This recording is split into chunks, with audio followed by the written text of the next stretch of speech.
Aleluia. Glória a Deus. O saúdo com a paz do Senhor, igreja. Amém. Quero aqui agradecer a saudação de bem-vindo. Deus abençoe o pastor Leandro, obreiros, companheiros de ministério, toda a membresia. Você que veio para adorar o nome do Senhor. Eu sou grato a Deus por estar conhecendo mais um ministério.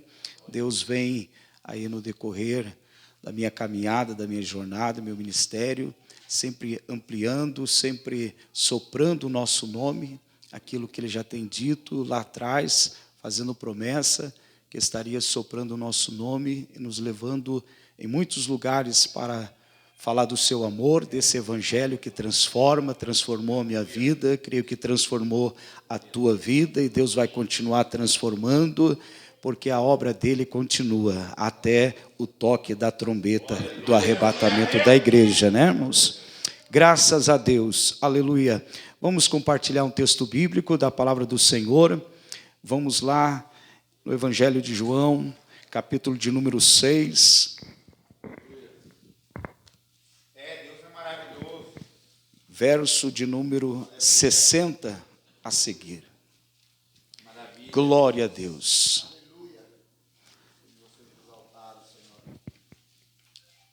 Está frio, mas o coração está quente, né? Amém. Aleluia. Quem tem glória a Deus, ou está congelado, aleluia. Não é fácil, né? Nossa região aqui, eu faz anos que moro aqui, não me acostumo com o frio, né? Mas é bom. Todos encontraram? Amém. Muitos, pois, dos seus discípulos, ouvindo isso, disseram: duro é este discurso, quem o pode ouvir? Sabendo, pois, Jesus em si mesmo que os seus discípulos murmuravam a respeito disso, disse-lhe: isso vos escandaliza? Que seria, pois, se visse subir o Filho do Homem para onde primeiro estava? O Espírito é o que vivifica, a carne para nada aproveita. As palavras que eu vos disse são Espírito e vida. Mas há alguns de vós que não creem, porque bem sabia Jesus desde o princípio quem eram os que não criam e quem era o que havia de entregar. E dizia: por isso eu vos disse que ninguém pode vir a mim se por meu Pai lhe não for concedido. Desde então, muitos dos seus discípulos tornaram para trás e já não andavam com ele. Então disse Jesus aos 12: quereis vós também retirar-vos? Respondeu-lhe, pois, Simão Pedro: Senhor, para quem iremos nós? Tu tens as palavras da vida eterna, e nós temos crido e conhecido que tu és o Cristo, o Filho de Deus. Aleluia. Até aqui, meus queridos irmãos, pode tomar o teu assento, sempre adorando, sempre glorificando, sempre exaltando aquele que vive eternamente. Bom, o contexto aqui, o qual nós acabamos de ler, Jesus é o pão da vida para os que crê. E Jesus trazendo esta mensagem àquela multidão que estava até então acompanhando ele. Multidão essa que havia ali curiosos, né?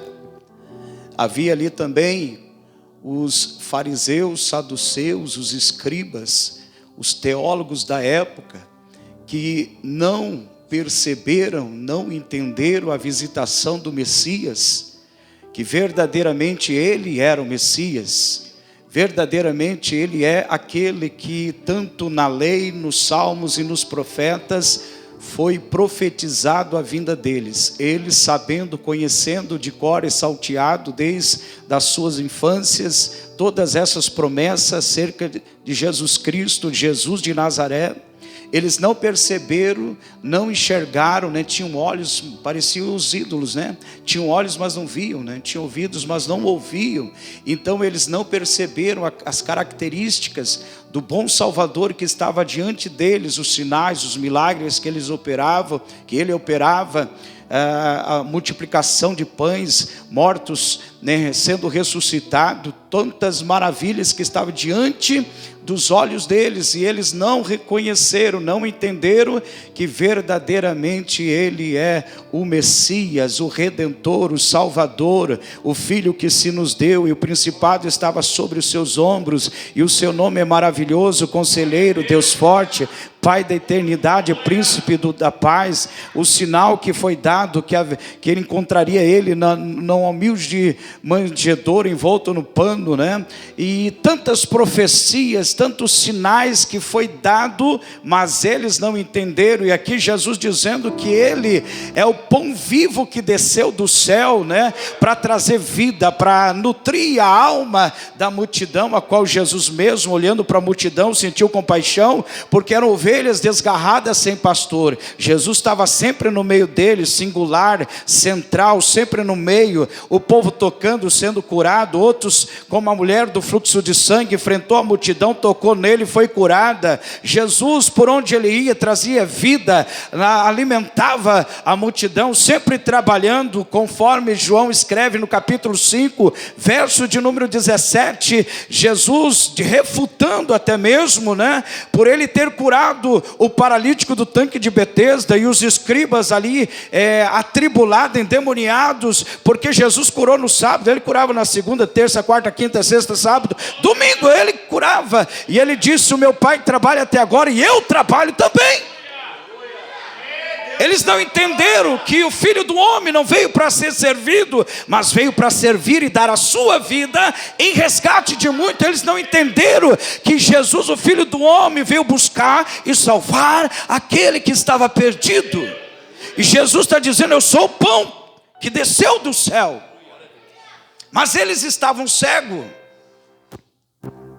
E o texto vai dizer lá no versículo 41, murmuravam, pois, dele os judeus, porque disseram: eu sou o pão que desceu do céu. E diziam: não é este Jesus, o filho de José, cujo pai e mãe nós conhecemos? Como, pois, diz ele, desci do céu? Olha a incredulidade, olha a cegueira, olha a falta de entendimento, sendo eles teólogos, sendo eles doutores da lei, sendo eles peritos na escritura, nas profecias. E Jesus, quando chegava em Jerusalém, ele exclamou, se deparando com a situação de Jerusalém, ele disse: Jerusalém, Jerusalém, que mata os profetas e aqueles que te são enviados. Quantas vezes quis eu vos ajuntar como a galinha junta os seus pintainhos, e não quiseste? Jesus exclamou pela situação que ele se deparou, da incredulidade do povo. O templo, a casa de Deus, aonde foi chamado casa de oração, a minha casa será chamada casa de oração para todos os povos. Aleluia. Aqui é lugar de oração, irmãos.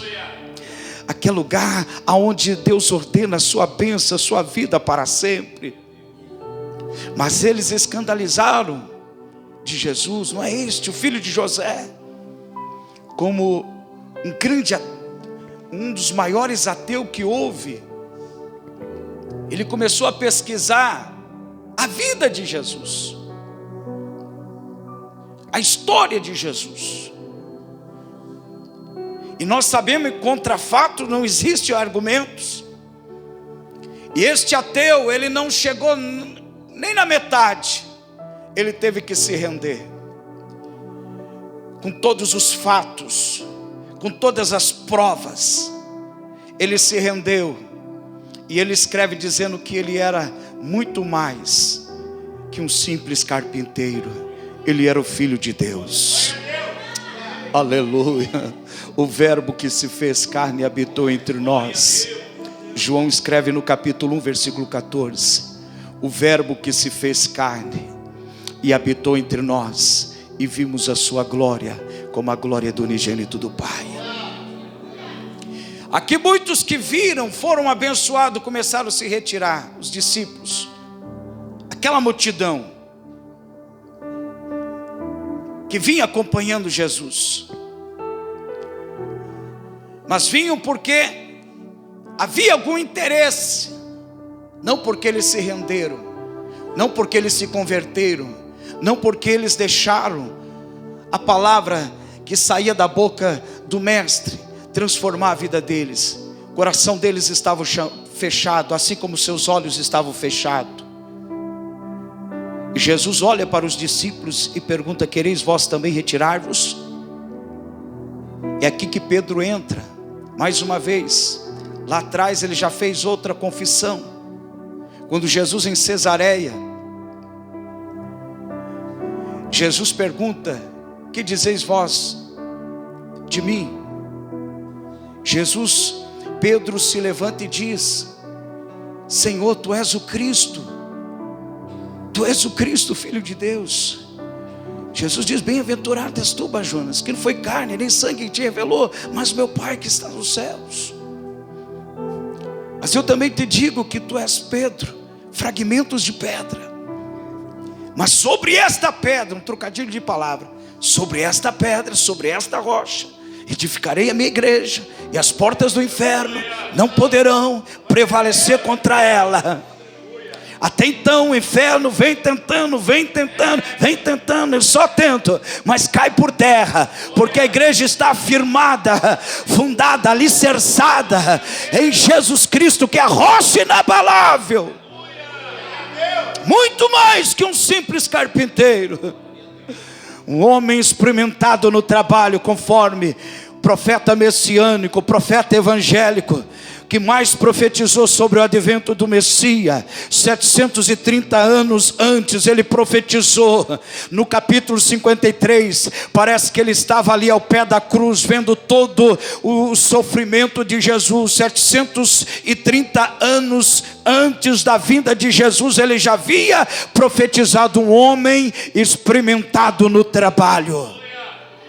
Aleluia, aquele que despojou-se da sua glória, esvaziou-se de si mesmo e veio para servir, e veio para trabalhar. E o maior ato do trabalho, do serviço dele foi, aleluia, subir a via dolorosa, ir até o monte chamado Caveira e ser pregado no madeiro, o qual no versículo 4 do capítulo 53 de Isaías diz: verdadeiramente ele tomou sobre si as minhas dores, as minhas doenças, enfermidade, e pelas suas feridas nós fomos sarados. Não seremos, já fomos sarados, aleluia. Aqui que eu entro, irmãos, usando as palavras de Pedro: Senhor, para onde iremos nós, se só tu tens palavras de vida? Aleluia, nós cremos que tu és o Cristo. Nesse momento Pedro, eu creio nas minhas palavras, conjecturando aqui, ele volta lá atrás. Aonde, pregador? Lá na praia, quando ele estava frustrado, no momento da frustração dele. E frustração traz amargura, frustração traz decepção, e traz ansiedade, inquietude, depressão, amargura na alma. E é nesse contexto onde Pedro estava no seu limite, na sua extremidade, não sabendo o que fazer. Jesus chega na praia, chega no momento da limitação de Pedro, porque o Senhor não tem prazer naqueles que batem no peito e dizem: eu posso, eu consigo, eu sei, eu faço. E Jesus chegou nesse momento na história de Pedro para mudar a situação de Pedro, e foi um divisor de água para Pedro. Aquilo que Jesus fez, entrar no barquinho dele, pediu para ele voltar, retornar, pegar a rede. Ele já estava lavando a rede, a sua ferramenta de trabalho, o seu barquinho, o seu meio de ganhar o seu ganha-pão, né? O seu dinheiro para pagar o imposto era caro, como o Brasil, né? Tudo é caro, impostos. Deus, nós pagamos mais impostos. Assim, naquela época, quando o Império de Roma estava ali, invadiu Jerusalém, estava ali mandando em todos os judeus, no povo hebreu, o povo de Israel, que era a cauda, né? Lá em Deuteronômio, o Senhor havia prometido que eles seriam cabeça e não cauda, mas eles entraram pelo caminho da rebeldia, eles eram cauda. Quando nós entramos pelo caminho da rebeldia, se tornamos cauda, mas quando nós entramos para o caminho da obediência, se tornamos cabeça, e as janelas do céu é aberto sobre nós. E Jesus dá uma ordem a Pedro: volta ao mar, joga a rede. Pedro diz: Senhor, havendo trabalhado a noite toda, nada apanhamos. Pedro sabia, Pedro conhecia que não era horário de pescar. O horário de pescar ele já tinha passado. Ele sabia que lá não tinha peixe, principalmente aquela hora. Mas o Senhor sempre vai na contramão da lógica humana, da razão humana, da ciência, da matemática, da física humana. O Senhor vai contramão. Aleluia. Sobre a tua palavra eu lançarei a rede. Eu aprendo aqui, quando nós obedecemos, quando nós cremos, nós vemos a glória de Deus na nossa vida. Pedro joga a rede. Pedro está pensando aqui, ó. Muitos voltaram, muitos viraram as costas, muitos abandonaram, se desviaram, se apostataram, voltaram à sua prática antiga. Mas Pedro está lembrando aqui, na fração de segundo, Pedro está fazendo aqui uma retrospectiva, voltando lá na praia, lá na frustração, quando Jesus mudou a história dele. Aleluia. E quando Pedro viu aquela pescaria maravilhosa, a rede cheia de peixe, ao ponto que ter que chamar os amigos, porque era muito milagre, muita bênção, muito peixe. E Pedro disse: Senhor, para onde iremos nós, se só tu tens palavras de vida eterna? Palavras de vida eterna. Para onde nós vamos, para onde nós iremos, se só tu tens palavra de vida eterna? Quem tem, irmãos? Quem tem, me diga. Aleluia. Acabaram de cantar aqui um hino, né? De representar aqui um hino. O meu Deus, né, se movimenta ao som da adoração. Não há Deus como nosso Deus. Não há Deus como nosso Deus. Isaías 64 diz: desde a antiguidade não se ouviu, nem com os olhos se percebeu um Deus como esse, que trabalha por aquele que nele espera. Aleluia. O nosso Deus não precisa estar pendurado numa escrivania, numa estante, ou carregar Ele numa caixinha. Não. O nosso Deus é Ele que nos carrega, é Ele que nos sustenta, é Ele que nos fortalece. Aleluia. Aleluia. Para onde nós iremos, se só Ele tem? Diga comigo: só Ele tem. Aleluia. Só Ele tem palavra de vida eterna. Você já viu Confúcio prometer vida eterna? Você já viu Maomé prometer vida eterna como nosso Deus? Você viu já Allan Kardec prometer e ter palavra de vida eterna? Nosso Jesus tem. E antes dele ser assunto ao céu, voltar ao céu, de onde ele veio, pão vivo que desceu do céu, ele deixou esta promessa em João capítulo 14: não se turbe o vosso coração, nem se atemorize. Na casa de meu pai há muitas moradas. Há muitas moradas. Em outra palavra, há descanso, há repouso, há muito repouso. Aqui é só canseira, enfado, fadiga, é tudo vaidade, como diz o pregador. Mas na casa do meu pai há muitas moradas. Se não fosse assim, eu vos teria dito: vou preparar-vos lugar. E se eu for e vos preparar lugar, virei outra vez, para que onde eu estiver, estejais vós também. E vós sabeis o caminho. Tomé disse: Senhor, mostra o caminho. Mas eu estou tanto tempo com vocês não sabem o caminho. Eu sou o caminho, a verdade e a vida. E ninguém vem ao Pai senão por mim. Ninguém vem ao Pai senão por mim. Não existe outro caminho, não existe outra porta. A porta é estreita, o caminho é estreito.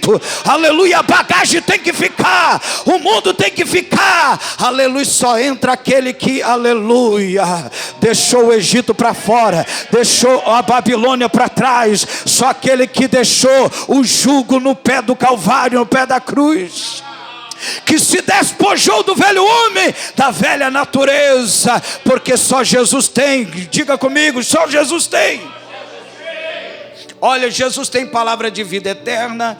Jesus, as suas palavras lá, ó, versículo 63, o Espírito é o que vivifica, a carne para nada aproveita. As palavras que eu vos disse são Espírito e vida. Espírito e vida. Diga comigo: Espírito e vida. A palavra que o Senhor liberou, deixou, é espírito e vida. Quando ela entra, ela vivifica. Quando ela acha guarita no coração, ela transforma, ela restaura, regenera, ela nos lava, nos limpa, porque uma das simbologias da palavra é água. Aleluia. A água serve para quê? Para lavar, limpar. Por isso, quando há 33 anos atrás eu estava caído na esquina, na minha rua, porque eu não conseguia achar a maçaneta da minha casa, da porta da minha casa, eu caí embriagado, drogado, 17 anos, já considerado alcoólatra, 17 anos, mas a mamãe subia ao monte e dizia: Senhor, salva o meu filho. Mamãe, zeladora de um prédio, e limpava as escadarias, e conforme ela ia limpando, ela ia derramando as lágrimas sobre aquelas escadarias, entrava no quartinho e dizia: Senhor, salva o meu filho, onde ele estiver, Senhor, alcança. Eu não sei onde ele está andando, mas Senhor, aonde estiver, alcança ele, Senhor. E foi na esquina da minha rua que Jesus me encontrou, aleluia, através de jovens cheios do Espírito Santo, e trouxeram esta palavra para mim, dizendo: Otoniel, Jesus te ama, Jesus tem um plano na tua vida. E aquelas palavras que são espírito e vida, foi quebrando os grilhões, quebrando cadeia. O Zé Pilintra teve que bater em retirada. Oh, e aquelas palavras me restaurou, me regenerou, aleluia. Não foi lavagem cerebral, não, foi lavagem pela palavra, que é espírito e vida. E para onde eu vou? Aleluia. Para onde nós iremos? Se só Ele tem palavras de poder. Diga comigo, palavras de poder. Aleluia, aleluia, aleluia. Lembra quando mandaram chamar Jesus, quando o seu amigo Lázaro havia morrido?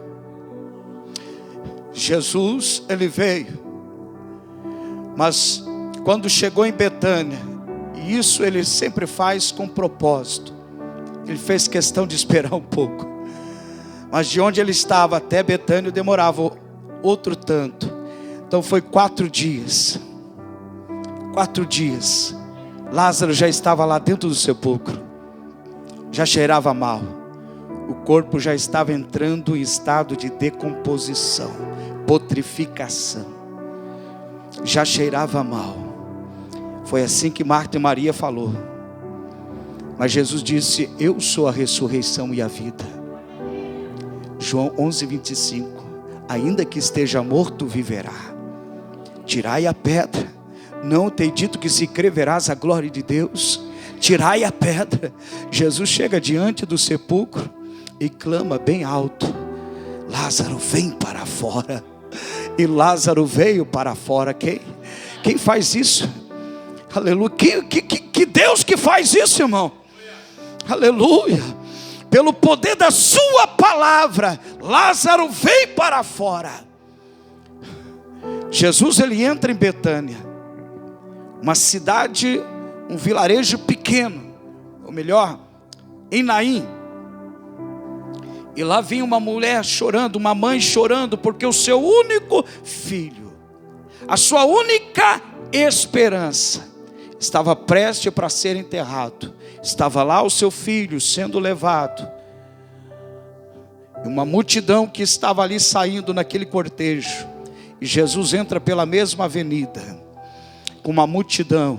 De um lado uma multidão levando a vida, do outro lado a multidão levando a morte. Mas aonde Jesus chega, ele não faz funeral, ele não faz enterro. Já viu no ministério de Jesus, Jesus faz enterro? Não, aonde ele chega, a morte tem que bater em retirada. O texto diz lá em Lucas capítulo 7, versículo 14, que Jesus tocou no esquife. Os que levavam o defunto pararam, porque aonde Jesus toca, o mal tem que parar, o câncer tem que parar, a depressão tem que parar, a maldição para, a macumbaria é quebrada, laços de morte são quebrados. Aonde Jesus toca, o mal tem que parar. E os que levavam o defunto pararam no toque da mão do mestre. Aleluia. Jesus diz ao jovem: a ti te digo, levanta-te. E o jovem se levantou. Aleluia. A Bíblia diz que Jairo, principal da sinagoga, influenciado pelos escribas e fariseus, mas só que a sua filha estava moribunda, em coma, a morte bateu na sua casa. E que pai que aguenta ver sua filha querida, amada, a filha do coração, naquele estado, no vale da sombra da morte? O evangelho chegou na casa de Jairo, e aonde o evangelho chega, ele transforma. Aonde o evangelho, porque evangelho é boas notícias, é boas novas, aonde as boas novas chegam, porque era efeito cascata. O ministério de Jesus era efeito cascata, aonde operavam os sinais, isso ia espalhando de vilarejo a vilarejo, de aldeia a aldeia, de cidade a cidade. Aleluia, chegou na casa de Jairo, que Jesus estava numa cruzada evangelística, abrindo os olhos do cego, purificando leprosos, paralítico anda, aleluia, porque o ministério de Jesus é levanta e anda, aleluia, é leproso sendo purificado, morto sendo ressuscitado. Isso é evangelho, irmão, isso é poder de Deus, e só Ele tem palavra de poder. Aleluia. Jairo ouviu falar, e Paulo vai dizer em Romanos capítulo 10, versículo 17, que a fé vem pelo ouvir. Diga comigo, a fé vem pelo ouvir, e ouvir a palavra de Deus. A fé nasce dentro de você, irmão, pela palavra de Deus. A palavra de Deus é o único mecanismo que vai gerar, aleluia. A fé tem o caminho interno, lá dentro do teu coração, e quando ela surge, você é um removedor de montanha, você é um vencedor de gigante, você vence muralha, você transpõe muralha, você anda sobre as águas. Aleluia. E Deus te chamou para você andar pela fé e não por vista. Quem anda por vista tem medo de gigante, tem medo de pandemia. Quem anda por vista tem medo, irmão, aleluia, tem medo de sair de casa, tem medo de tudo. Mas quem anda por fé, ele anda no sobrenatural. Aleluia. Quem anda por fé, deixa eu ver aí. Quem vai andar por fé, aleluia. Oh glória, oh glória. Jairo ouviu e foi até Jesus, mas ele já veio se prostrando, sabe? Já veio se jogando aos pés de Jesus. O mestre principal, zelador da sinagoga ali, ó, veio se prostrando, rasgou a etiqueta, o protocolo da religiosidade, porque Jesus não está nem aí com a religiosidade, irmão. Jesus não está nem aí se eu sou 100 anos de Assembleia de Deus, irmãos, o segredo é você conhecer a Jesus, é você ter intimidade com Ele. É como Enoque que andou com Deus, Abraão andou com Deus. Aleluia. Quem conhece a Deus, deixa eu ver. Aleluia. Aleluia. A Bíblia vai dizer, o texto vai dizer que Jesus foi com ele. Ele conquistou o coração de Jesus. Ele provocou o seu milagre. Jesus chega lá e vai limpando a casa. Tem aqueles pranteadores ali, né? As carpideiras que são contratadas para fazer aquele choreiro, né? Aquela coisa, aquela melancolia. E onde Jesus chega, a melancolia tem que sair, a depressão tem que sair. Jesus, aonde ele pisa, aleluia, tem vida com abundância, tem vida. Jesus vai entrar lá na tua casa, Jesus vai entrar lá, aleluia. Alguma coisa vai cair por terra lá, aleluia. Vai haver mudança lá na tua casa. Peça para Ele enquanto você vai adorando, cultuando. Peça, Jesus vai. Sabe por quê? Porque a família é projeto de Deus. Deus ama a família.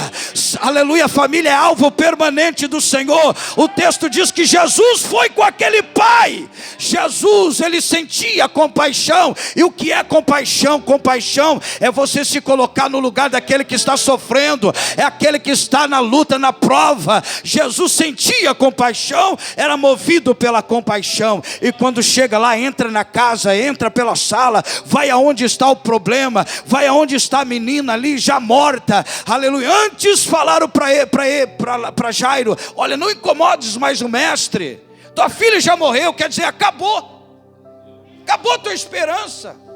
O que Jesus falou para Jairo? Não temas, creia somente. Olha aí. Ele tem palavra de poder, mas ele tem palavra de ânimo. Naquele momento que parece que nada vai dar certo, parece que tudo está acabado, é Ele que vem com a sua palavra dizendo: ei, não temas, sou eu. Assim como os discípulos que estavam lá na quarta vigília da noite, Jesus vem andando sobre as águas. Eles pensaram que era fantasma, e Jesus vem se aproximando com a sua palavra dizendo: ei, sou eu, não temais. O Senhor está dizendo para você nesta noite: eu estou no controle de tudo. Eu tenho palavras, palavra de vida eterna, palavra de vida, palavra de consolo, palavra de esperança, palavra que te vivifica, palavra que te aviva, palavra que nutre a tua alma, palavra que te fortalece. Para onde nós iremos? Porque muitos estão se apostatando, virando as costas, indo por aí ao léu. Mas Salomão escreve um texto maravilhoso em Provérbios capítulo 18, versículo 10, dizendo: torre forte é o nome do Senhor, para ela correrá o justo e estará em alto retiro. Aleluia. Se formos correr, vamos correr para o braço dele, porque só ele tem palavra de vida, palavra de esperança. Aleluia. E Lamentação de Jeremias capítulo 3, verso 26 diz que é bom termos esperança e aguardarmos em silêncio a salvação do Senhor. Paulo diz em Romanos capítulo 12, versículo 12: alegrai-vos na esperança, sede pacientes na tribulação e perseverai na oração. Perseverai na oração, perseverai na oração, porque aquele que perseverar até o fim será salvo. Lucas capítulo 18, Jesus ensinou sobre o dever de orar sempre e nunca desfalecer. Versículo 8, Jesus disse: quando porém vier o Filho do Homem, porventura achará fé na terra? Paulo diz em 1 Timóteo capítulo 4, o Espírito Santo expressamente diz que muitos apostatarão da fé. Aleluia. E para onde nós iremos? Se Ele é o nosso refúgio, como diz o poeta, o salmista, no Salmos 46, Deus é o nosso refúgio, fortaleza, socorro bem presente na hora da angústia. Aleluia, é maravilhoso quando você está angustiado, porque o pregador se angustia também, sabia? O pastor também se angustia, o obreiro passa por um momento, por prova. Mas é maravilhoso quando você vai em Mateus capítulo 6, versículo 6, e você segue à risca aquilo que Jesus ensinou. Entra no teu aposento, fecha a porta do teu quarto, em secreto e em oculto, só você e Deus, a sós.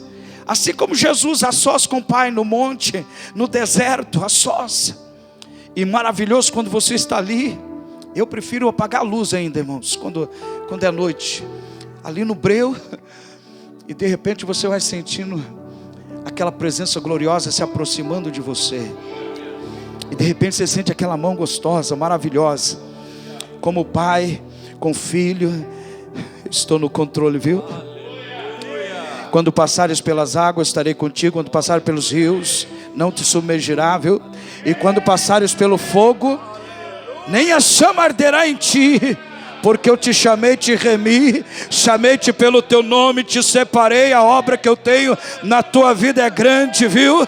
Alabaia Súria, esta unção que eu derramei, fui eu que derramei, te separei para que a obra é grande, seja renovada agora. Olha, tem brasa de fogo.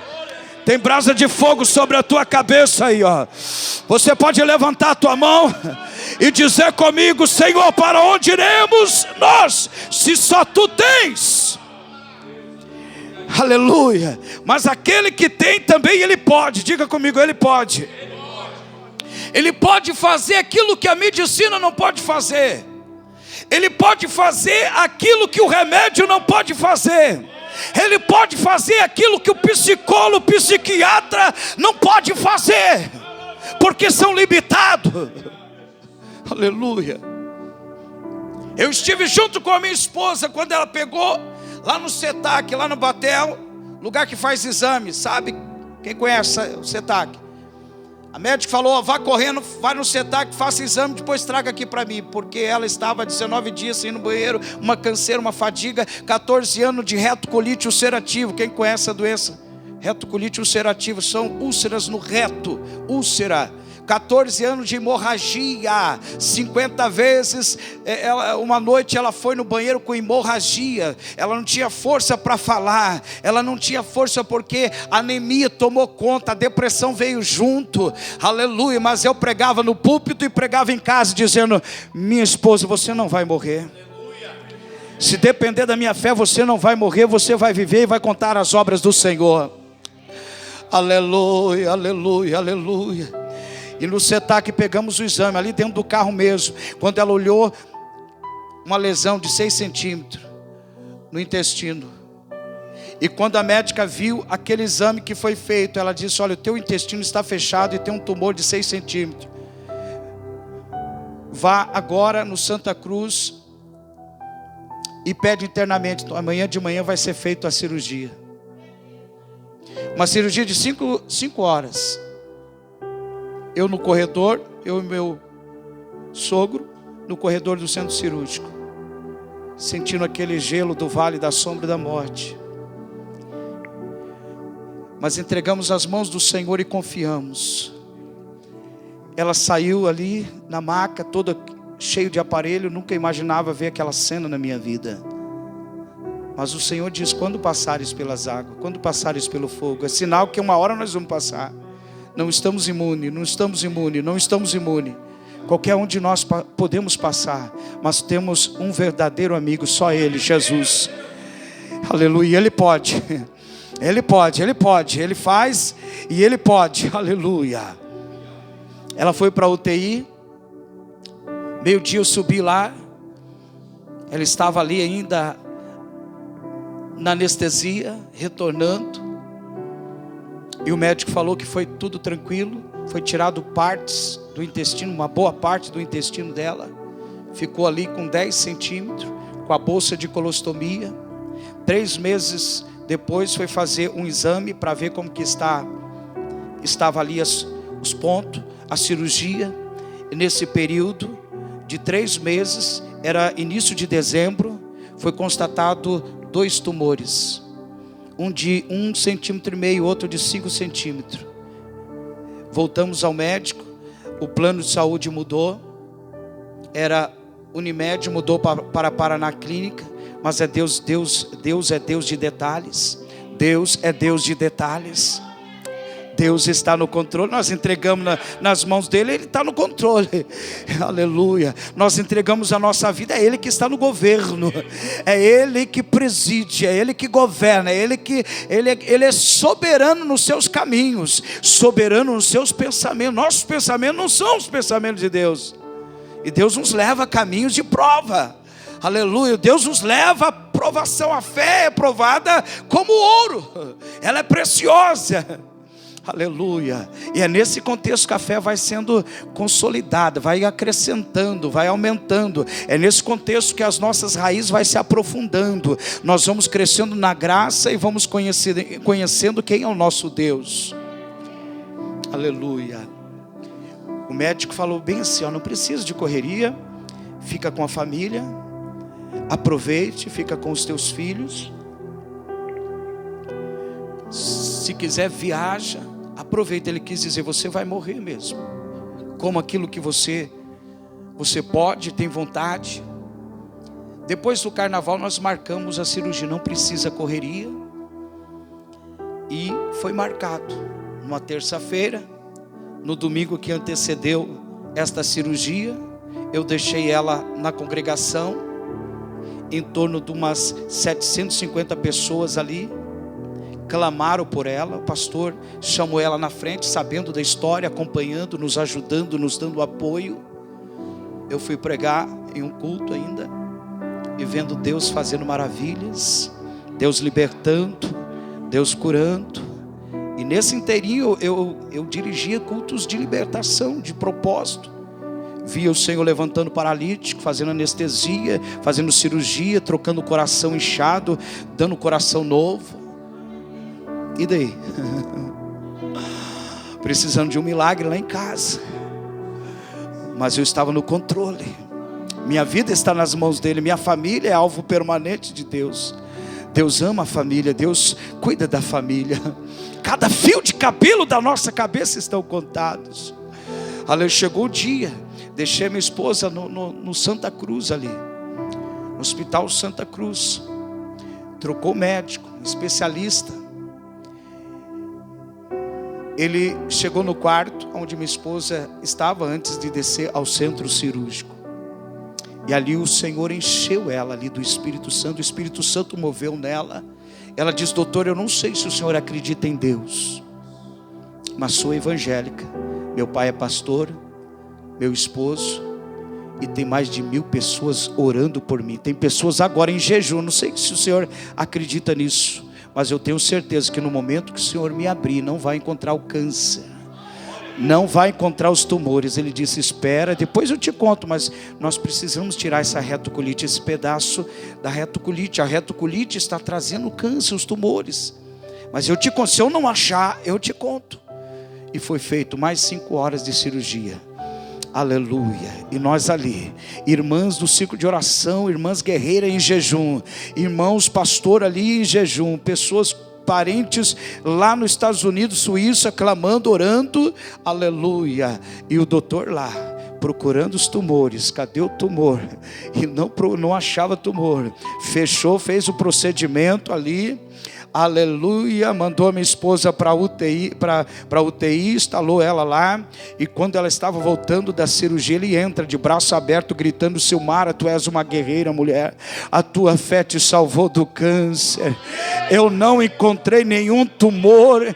Eu procurei os tumores, porque eu sabia que tinha. No exame tem mais de 15 imagens que comprovavam os 2 tumores. Eu não encontrei. Aleluia. O milagre aconteceu. Fala para aquelas pessoas que você falou que mais de 1000 pessoas, pelo menos 100 delas orar por mim, que eu sei que os meus problemas, aleluia, vão ser resolvidos. E o nome do Senhor mais uma vez foi glorificado, porque tem enfermidade que não é para a morte, igreja, aleluia, mas é para a glória daquele que tem, daquele que pode todas as coisas, aquele que faz acontecer aonde não está acontecendo, aquele que chama a existência as coisas que não são como se já fossem. Glorifica o nome do Senhor. O nome do Senhor foi glorificado. Sabe por quê? O milagre está aqui, irmão. O médico era ateu. Nós descobrimos, pastor Leandro, que o médico era ateu. Aleluia. Depois, na consulta pós-cirurgia, ele examinando ali, vendo os pontos ali, examinando a minha esposa, ele perguntou: e daí, oraram por mim? E a minha esposa falou: pastor, nós clamamos pelo Senhor. E pena que eu não gravei, eu não pude gravar. Mas meu esposo estava ministrando em uma das congregações lá próximo do bairro. E o pastor fez uma oração pela tua vida, pela tua família, pela tua profissão, para Deus te guardar, te dar saúde. O homem, numa cor clara, foi ficando vermelho, roxo, foi se arrepiando. Ele falou: nossa, que energia maravilhosa. Isso daí não é energia, isso daí é o Espírito Santo de Deus. Aleluia, de Deus, o Espírito Santo. O Senhor está sentindo o Espírito de Deus na tua vida, te tocando, doutor. E o nome do Senhor é exaltado, glorificado. Porque para onde nós iremos se só Ele pode? Aleluia. Jesus, ao 3º dia, em Jerusalém, na manhã de Jerusalém, domingo, Ele se apresenta aos discípulos e diz: é-me dado todo o poder no céu e na terra. Aleluia, no céu e na terra. E se Ele tem poder na terra, Ele tem poder para te curar nesta noite. Ele tem poder, porque Ele pode. Ele pode te curar nesta noite, Ele pode restaurar a tua vida, te dar saúde, te fortalecer, porque Ele tem poder no céu, Ele tem poder na terra. Ele tem poder na terra para restaurar o teu casamento, restaurar a tua família, salvar o teu filho, libertar o teu filho, libertar tua casa, tua família, porque Ele tem poder no céu, tem poder na terra. Assim como Jó declarou: eu sei que o meu Redentor vive, por certo Ele se levantará em meu favor. Jó declarou no capítulo 42, versículo 2: eu sei que Ele pode, e nenhum dos seus pensamentos pode ser impedido. Fique em pé, por gentileza, igreja. Aleluia, diga comigo: só Ele, só Jesus tem palavra de vida, tem palavra de esperança, tem palavra de vida eterna. Diga: tem palavra que transforma o mais vil pecador. Diga: eu fui transformado pelas suas palavras. Diga: só Ele pode. E eu creio que nesta noite Ele fará maravilha na minha vida. Diga: eu vou levar minha bênção para minha casa. Aleluia, porque só Ele faz. Diga: só Ele faz. Aleluia, só Ele faz acontecer aonde não está acontecendo. Só Ele faz o pecador, aleluia, ser um homem de Deus, um homem transformado, regenerado, como foi Zaqueu, como foi Pedro, como foi Mateus. Quando Jesus passou pela coletoria de impostos, estava lá Mateus, Jesus disse: Mateus, segue-me. Mateus largou tudo e foi seguir Jesus, porque Jesus tem palavra de poder. Aleluia. Só Jesus, Ele faz aquilo que ninguém pode fazer. Aleluia. Ele transforma o perseguidor, como Saulo de Tarso, e faz dele um vaso de honra nas suas mãos. Aleluia. Ele faz de Zaqueu um generoso na obra do Senhor, porque quando Jesus entra na casa de Zaqueu, ele declara ali dizendo: Senhor, se eu tenho defraudado alguém, eu restituo 4 vezes mais. Aleluia. Jesus disse: hoje veio salvação a esta casa, porque esse também é filho de Abraão, porque o Filho do Homem veio buscar e salvar o que se havia perdido. Diga: graças a Deus. Para onde nós iremos? Aleluia, para os braços do Pai, para os braços do Senhor Jesus, porque só Ele pode fazer milagre, só Ele pode transformar a vida, só Ele pode arrancar o câncer. Aleluia, aquilo que o médico não pode fazer. Aleluia, Ele faz a mulher estéril ser mãe de filho. Minha esposa não podia ter filho, a medicina dizia: você não pode ter mãe, você não pode ser mãe, mas o Senhor foi usando o profeta e dizendo: aleluia, vocês terão filhos, eu vos darei semente. Aleluia. 11 anos depois, o Senhor tocou na minha esposa, fortaleceu a sua vida, deu saúde a ela. Aleluia. O Senhor nos deu o nosso primogênito, chamado Renan. O sonho dela era ter 2 filhos, 2 piá, 2 homens, e o Senhor nos deu 2 piá, 2 homens. Aleluia, para a glória do nome do Senhor Jesus Cristo. E vieram perfeito, vieram saudável, porque só o Senhor pode fazer. Ele faz aquilo que ninguém pode fazer. Aleluia. Quem quer nesta noite que Ele faça algo na tua vida? Venha na frente, com a permissão do pastor. Venha aqui diante do altar. Você que quer, você que deseja, você que precisa, porque a palavra em si já foi revelada.